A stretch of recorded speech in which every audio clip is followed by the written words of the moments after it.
DevilNeverCry. What is up, everybody? It is me, DevilNeverCry. We are back with another video today. Obviously, by the title, you can see that we're going to be talking about Resident Evil 4 Remake.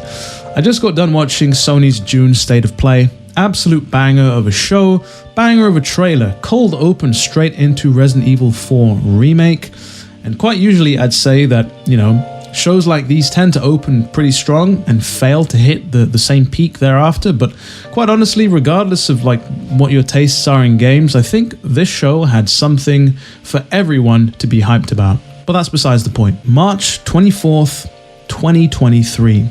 Seldom do you see studios these days drop reveal trailers with an actual release date at the same time. Now, will they be able to stick to that date? Who knows, Never say never, it might slip, it might not, but it is cool to see them go in hard with a release date. And it's something that Capcom have been doing to pretty good effect as of late. You'll notice that a lot of their most recent releases, like Resident Evil 3 Remake or DMC5, have been revealed and then released within under a year. And that of course seems to be the case with Resident Evil 4 Remake. Many of you will have seen in my previous Resident Evil 4 Remake video where I discussed some of the rumors floating around at that point that the game was stated or rumored to have been in development for a substantial amount of time already, and that a 2022 release was pretty much set in stone. Now of course, that's not the case. We know now that the game is releasing in 2023, but it must have been in development for a substantial amount of time, as has been rumored,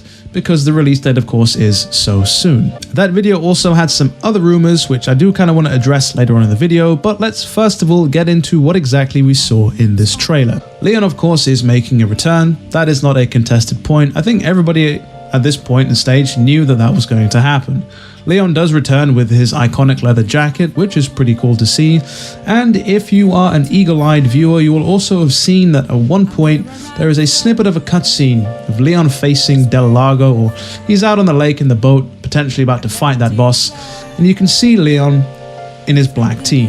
Now, I think that at this point that attire is just as iconic as the leather jacket, but I think it's cool that they've kept that detail when they simply could have just kept Leon with one piece of attire to perhaps save budget, but knowing RE fans, a lot of people would have kicked up a fuss.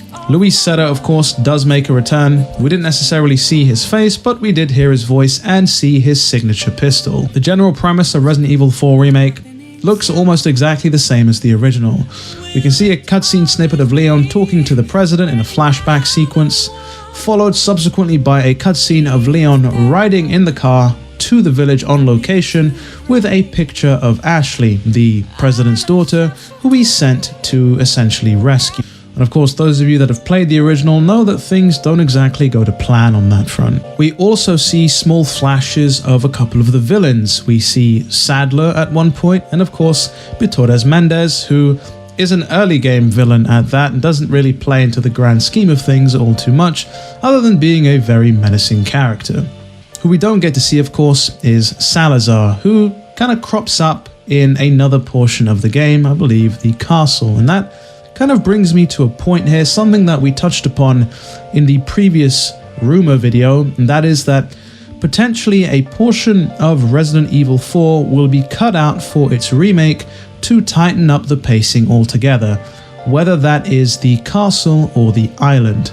And the only reason I mention that is because all of the footage that we've seen in this trailer has been specifically from the village portion of Resident Evil 4. Now, this doesn't necessarily mean anything. After all, they could be keeping some of the other areas well away from this initial trailer for marketing purposes. After all, they don't want to spoil everything all at once. They did something similar with Resident Evil Village, where they only showed Lady Dimitrescu's castle for the majority of the marketing of that game. So personally, I'll be reserving judgment until we know more about whatever changes they've made to this game. There's more short clips of some of the villagers infected with the Las Plagas. However, and I'm disappointed at this, we don't actually see El Salvador, the old burlap sack crazy chainsaw man who absolutely terrorized me as a kid, playing through the original game. They didn't even need to show him, personally. All they had to do was just include that iconic sound of that chainsaw revving up, and it would have just simply been enough. So I'm hoping that he does make a return, and perhaps, maybe,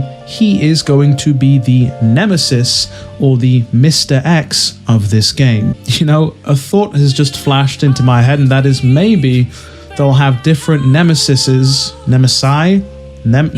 plural of nemesis, for different portions of the game. So perhaps maybe we'll have El Salvador for the village portion, and then maybe we'll have the regenerators for the island portion of the game, and maybe we're going to have Verdugo as the nemesis in the castle section. I don't know. Who knows? That's just food for thought. Getting ahead of ourselves here, the game's only just been revealed. Now, interestingly enough, though everything was in-engine, we didn't actually see any proper gameplay footage, if that makes sense. We didn't get to see any raw footage of Leon actually going, traversing through the environment, aiming, shooting, interacting with the environment at all. But perhaps that's something that they are saving for another trailer. We did actually get to see Leon go through that iconic first door in that first house that he goes into and encounters before everything goes absolutely tits up, which I think is a pretty cool touch that they've managed to keep that in. But all in all, I'm incredibly excited for Resident Evil 4 Remake. I am super hyped to see what exactly they do with this project, how closely they stick to the source material, or if they start to veer off and go in all sorts of crazy directions, as some companies tend to do when it comes to remakes. But with all that said and done, let me know your thoughts down in the comments below. I can already see some smartass in the comments typing that Resident Evil 4 used to be DMC1, so technically this is the DMC1 remake that you wanted.